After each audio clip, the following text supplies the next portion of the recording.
안녕하세요. 사연 라이브 방송입니다. 오늘의 사연 바로 시작하겠습니다. 안녕하세요. 저는 21살 평범한 여대생입니다. 혹시 미운오리 새끼라는 안데르센의 동화 내용을 아세요? 네. 우리 형제들 중에서 못생기게 태어나 엄마 오리와 다른 형제들에게 구박받았는데 나중에 그 못생긴 오리가 알고 보니 귀하고 우아한 백조였더라. 라는 내용을 갖고 있죠. 저는 미운오리 새끼의 백조였다며 현실 도피를 하고서 살았습니다. 그렇지만 오리로 살았을 때는 힘들게만 자랐던 제가 세상에서 가장 불행하고 힘들다고 여겼는데 막상 백조가 되니 오리였던 삶이 그립더라고요. 저는 어렸을 적 일남일녀 장녀로 자랐지만 단 한순간도 행복했을 적이 없었습니다. 늘 힘들다는 말을 달고 살아도 이상하지 않을 정도로 하루하루가 고되었어요. 저는 어머니 초등학교 1학년 때 일찍 돌아가시고 아버지 남동생과 같이 살았는데 남자들만 집에 있었던지라 어렸을 적부터 자연스럽게 고사리 손으로 못하는 집안일이 없었어요. 철없던 동생은 맨날 친구랑 놀러 다녔고 아빠는 돈 벌러 나가느라 집에 없었던 적이 더 많았죠. 아버지는 그런 저를 안쓰럽게 봤지만 별도리는 없었습니다. 그러다 하루는 며칠 만에 막노동판에서 힘들게 벌어온 돈을 주시며 미안하다, 지민아. 아빠가 좀 더 능력 있는 사람이었으면 좋았을걸. 너만 고생하게 해서 미안하다. 이제 아빠 왔으니까 좀 쉬어. 오늘은 아빠가 청소며 요리며 다 할 테니까 네 시간 보내라.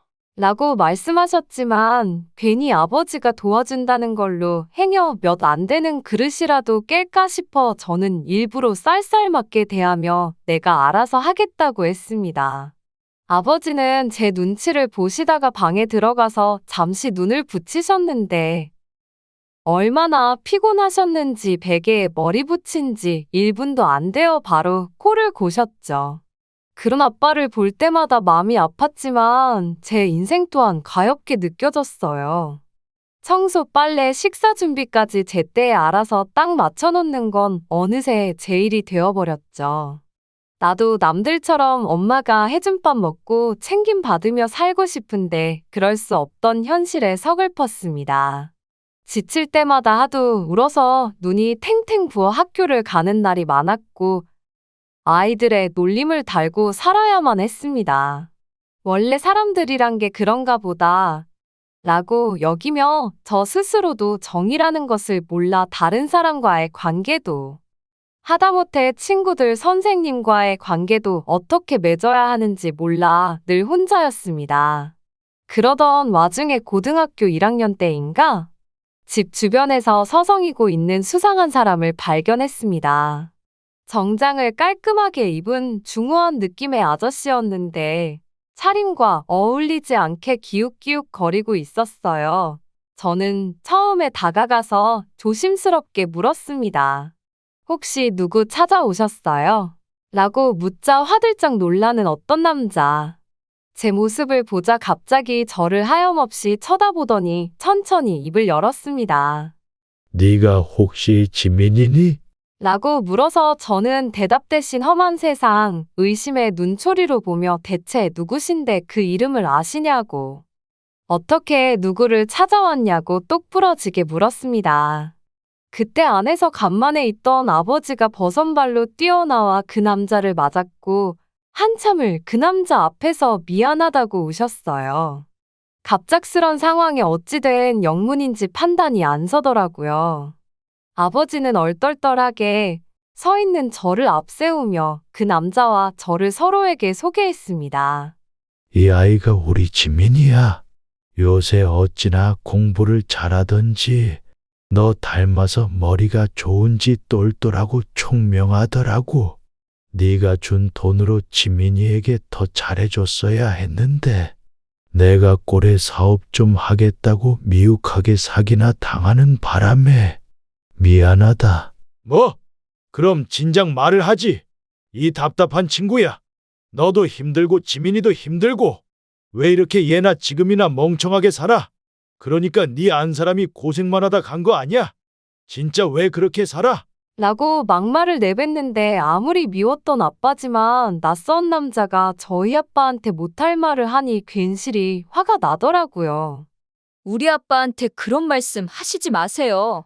우리 아빠가 답답할 정도로 착하긴 하지만 아저씨한테 멍청하다는 소리 들을 이유는 없어요.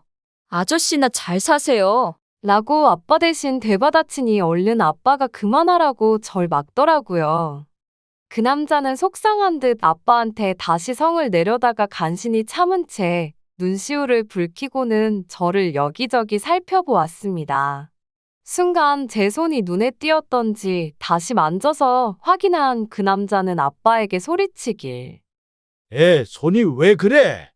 이거 손이 다 일어난 게 주부습진 같은데. 너 혹시 지민이한테 집안일 시켰어? 라고 얘기하자 당황하는 아빠는 죄인처럼 고개를 수그리더라고요. 남자는 아빠의 멱살을 잡으며 너 대체 남의 딸한테 무슨 짓을 한 거냐며 왜 한참 공부할 나이 손에 주부습진이 이른 거냐고 묻자 아버지는 계속 미안하다고만 했습니다. 근데 잠깐 남의 딸? 저는 아버지를 살피기 전에 제 신경을 건드렸던 남의 딸이라는 것에 대해 생각했죠. 저는 두 남자를 억지로 떼어놓고 아빠를 제 뒤로 감춘 후 아저씨한테 그게 무슨 말이냐고 왜 나한테 우리 아빠 버젓이 있는 앞에서 남의 딸이냐고 물었더니 아저씨는 아랫입술을 깨물며 조만간 또 올 테니 네 아버지한테 얘기 듣도록 해라. 다음에 또 보자. 라며 제게 큰 의문만을 남긴 채 순순히 돌아갔습니다. 그 남자가 간 후에야 아빠는 털썩 자리에서 주저앉더라고요. 뭔가 석연치 않은 기운에 일단 아빠를 부축해서 방으로 데려가 눕혔습니다. 아빠는 제 손을 꼭 잡으며 하염없이 눈물 쏟으시고는 미안하다. 정말 미안해, 지민아. 라고 하셨는데 저는 궁금함을 꾹 참고 일단 아빠를 진정시켰습니다. 아빠는 미안하다는 말밖에 몰라. 왜 자꾸 미안하다고만 해? 아까 그 아저씨한테도 그렇고 나한테도 그렇고 아빠가 자꾸 미안하다고 하니까 무슨 큰 죄 지은 것 같잖아. 얼른 눈 붙이고 있어. 내가 저녁 차려놓을 테니까 이따 지석이 들어오면 같이 먹자. 라고 했고 아빠는 저를 붙잡으며 제가 듣고 싶었던 궁금했던 말을 해주려는 듯 보였으나 부들부들 떨고 있었던 아빠의 안색이 너무 안 좋아서 나중에 듣겠다고 말씀드리고 얼른 나갔습니다. 밥을 안 치려고 쌀을 씻고 있다가 불쑥 쌀 씻던 손이 멈춰졌습니다. 아까 분명 그 아저씨가 남의 딸이라고 했고 아빠도 딱히 부정을 안 했던 거 보면 어쩌면 제가 저희 아빠의 친딸이 아닐지도 모른다는 생각이 들더라고요. 더 어린 시절을 보자면 제가 6살 때쯤인가? 저희 엄마가 살아계실 때도 저에게 큰 정을 주진 않으셨던 것 같아요. 충격이었던 건 남동생과 제가 계단에서 떨어졌을 때 엄마는 본능적으로 우는 동생만 안아달래며 다친 여부를 확인했지. 전 항상 뒷전이었죠.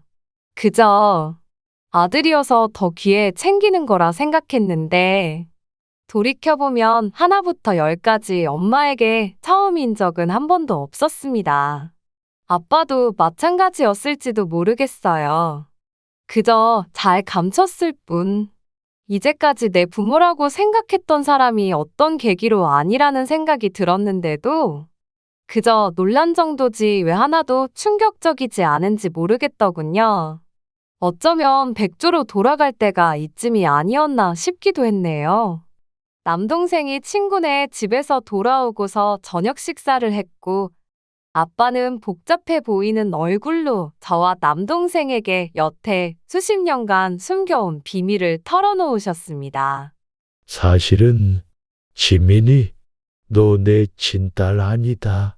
워낙 총명하니 이미 그때 다 눈치로 알았을지도 모르겠다만 아무튼 저번에 날 찾아왔던 멋진 남자가 너희 친아버지야. 라고 말했는데 저는 이미 짐작했던지라 별 응수를 하진 않았어요.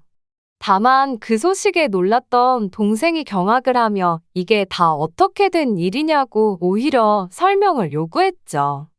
아빠는 남동생에게 말해주는 듯 하며 저를 바라보셨습니다.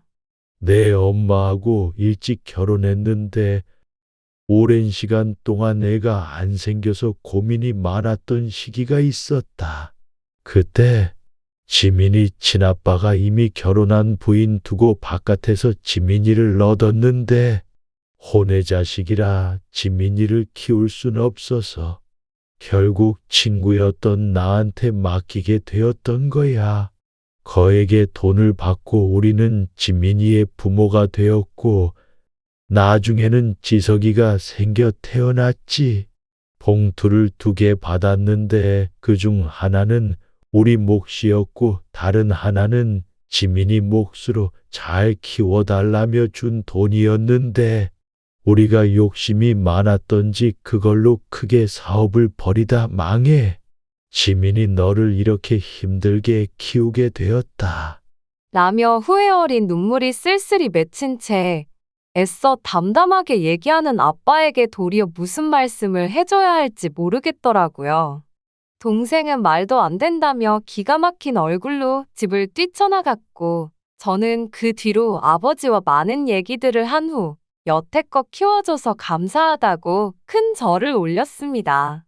저는 아빠가 준 전화번호로 연락을 했어요. 신호가 가도 받질 않다가 끊어질 때쯤 연결이 되었습니다. 저 지민이에요. 제 친아빠 맞으시죠? 라고 단도직입적으로 터뜨리자 상대방은 아무런 반응이 없다가 천천히 무겁게 답했습니다. 그래, 지민아, 내 아버지한테 다 들은 모양이구나. 어쨌거나 내가 다시 찾아간 건 널 다시 만나기 위해서인 건 맞다. 다만 지금은 다시 상황이 안 좋아졌으니 조금만 기다려주려무나. 빠른 시간 내에 다시 연락할 테니 기다려, 알겠지? 라고 말씀하셨고 저는 그 뒤부터 집에서 하염없이 아저씨만을 기다렸습니다. 집에서도 학교에서도 잠잘 때도 일을 할 때도 멋진 수트 차림의 아저씨가 눈에 선해 기다리고 또 기다렸어요. 그치만 아저씨는 오시질 않았습니다. 심지어 연락처조차 바뀌어서 먼저 연락할 수도 없었습니다. 조심스럽게 아빠에게 그분에 대해서 물어도 아빠조차 알 길이 없었습니다. 기다림의 시간은 참으로 지루하게 흐르다 끝내는 잊혀져 갔더랬죠. 저는 20살이 되었고 억지로 꾸역꾸역 성적에 맞춰 넣어 겨우 지방국립대를 들어갔지만 그냥 별 의미가 없어 등록은 안 하기로 했습니다. 아빠는 어떻게 알았는지 케이크까지 사와 제 대학 합격을 축하해줬지만 전 사실대로 말한 뒤 취직한다고 말씀드렸어요. 저는 고등학교 졸업 후 바로 건강음료 관련 사무직에 취업했고 격리일을 하게 되었습니다. 처음엔 실수도 잦았지만 꿋꿋하게 일하고 버틴 덕분에 어느 정도 업무 능력으로서도 인정받을 수 있게 되었어요. 아빠는 그 무렵 급격하게 건강이 악화되어서 일을 도무지 할 수가 없었고 친아빠와 연락이 안 됐던 저는 수능조차 빨랐던지라 그저 내 부모님으로 모시고 살겠다라는 마음으로 번 돈으로 생계를 유지하며 동생까지 감당했습니다. 그렇지만 동생은 집이 저만큼이나 참 싫었던지 끝내는 고등학교를 다 마치기도 전에 자퇴하고 호련히 자취를 감춰버려 아버지는 정말로 혼자가 되어버렸네요. 아빠에게 저는 부모이기 전에 인간적으로 참 가엾었기에 저는 20대의 청춘을 포기하면서까지 더 잘하려고 노력했어요. 백조의 삶을 꿈꿨지만 경제적인 자립이 되자 우리 인생도 그럭저럭 살만하겠다 싶었네요. 하지만 집을 떠났던 동생이 가족 몰래 막대한 빚을 져서 빚쟁이들로부터 독촉을 당하자 제 월급으로는 도저히 감당할 수 없게 되었습니다.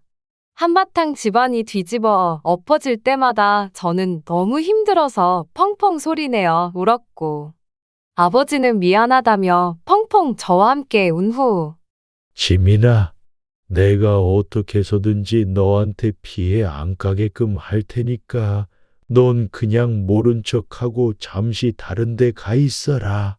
다 아빠가 알아서 할 테니까 넌 그냥 모른 척하고 네 인생 살아. 미안하다. 정말 미안해. 그놈의 미안하단 소리 하면 끝나? 이제는 정말 지긋지긋해. 가족들 일이라면 입머리가 난다고.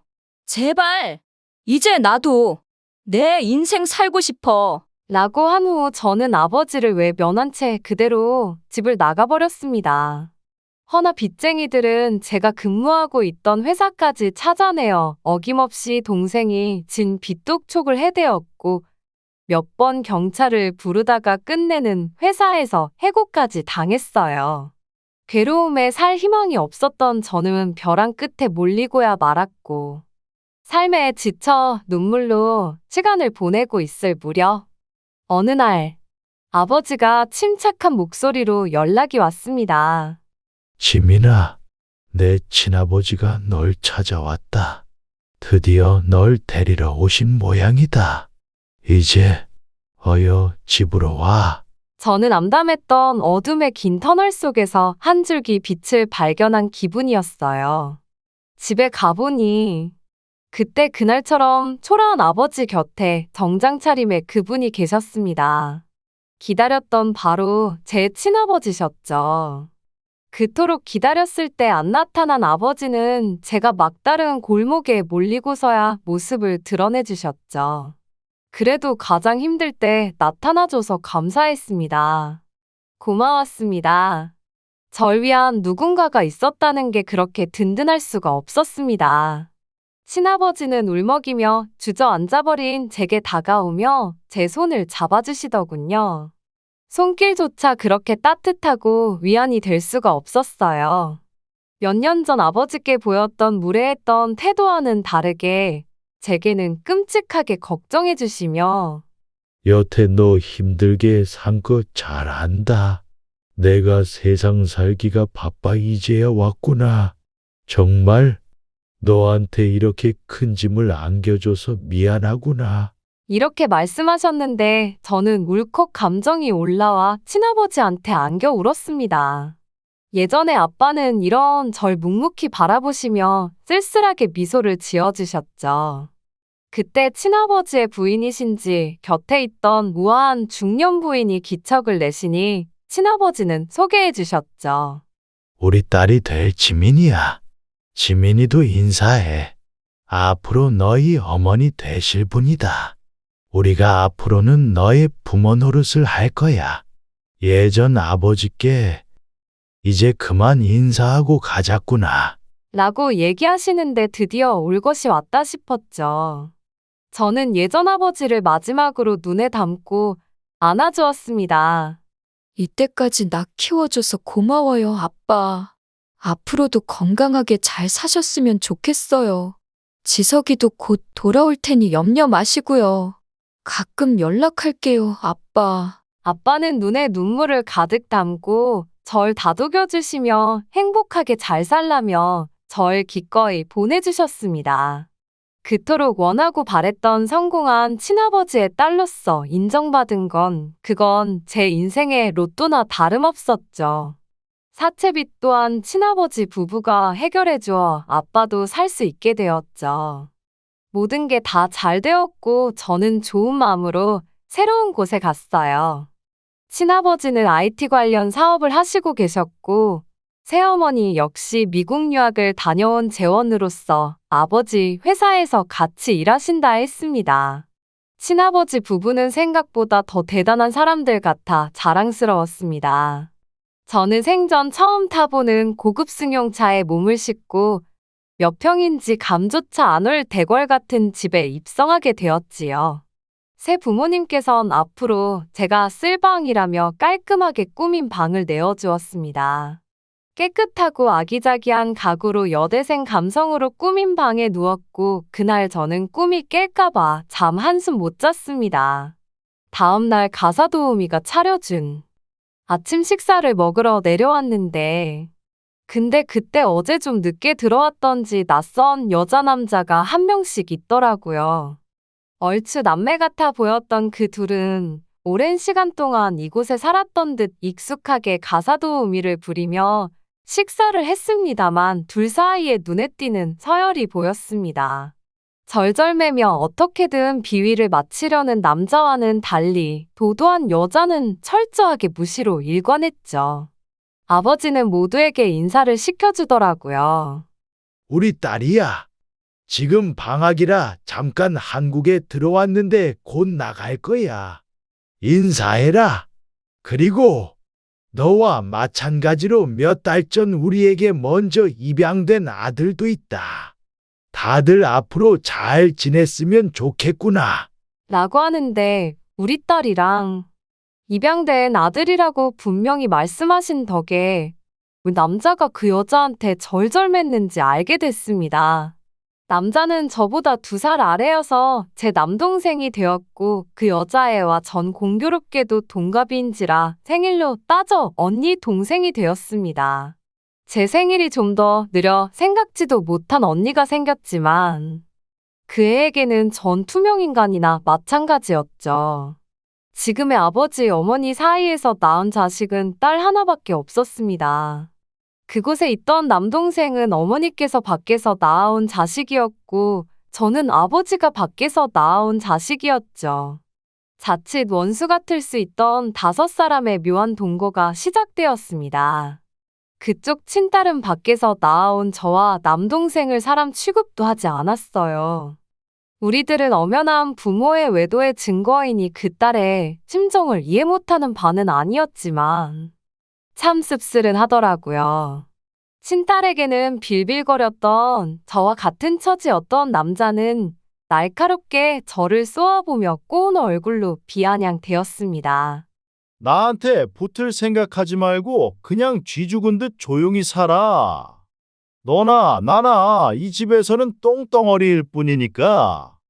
넌 나랑 엄연히 남인 거 알지? 라고 제 어깨를 치며 지나가는데 그제서야 만만찮은 현실에 부딪혔다는 것을 알게 되었네요. 돈 때문에 겉 환경은 나아졌을지언정 꽃길을 걸을 순 없을 것 같다는 생각이 들었습니다. 부잣집 부모님들은 눈 가리고 아웅하며 사는 것이 습관이 된 것 같더군요. 잠시 제 친어머니의 행방을 물었다가 친아버지의 입에 담지 못할 막말들을 고스란히 떠안으며 친어머니가 절 버렸단 사실과 행방을 모른다는 것까지 알게 되었습니다. 예전에는 지긋지긋한 가난함과 부담감이 싫어서 친아버지를 구원자처럼 여기며 기다리기만 했는데 막상 천국이라고 꿈꿨던 곳에 발을 들여도 전혀 행복하지가 않았습니다. 친아버지는 늘 바빴고 새어머니와 각자 부부로서 위배되는 인생을 즐겼죠.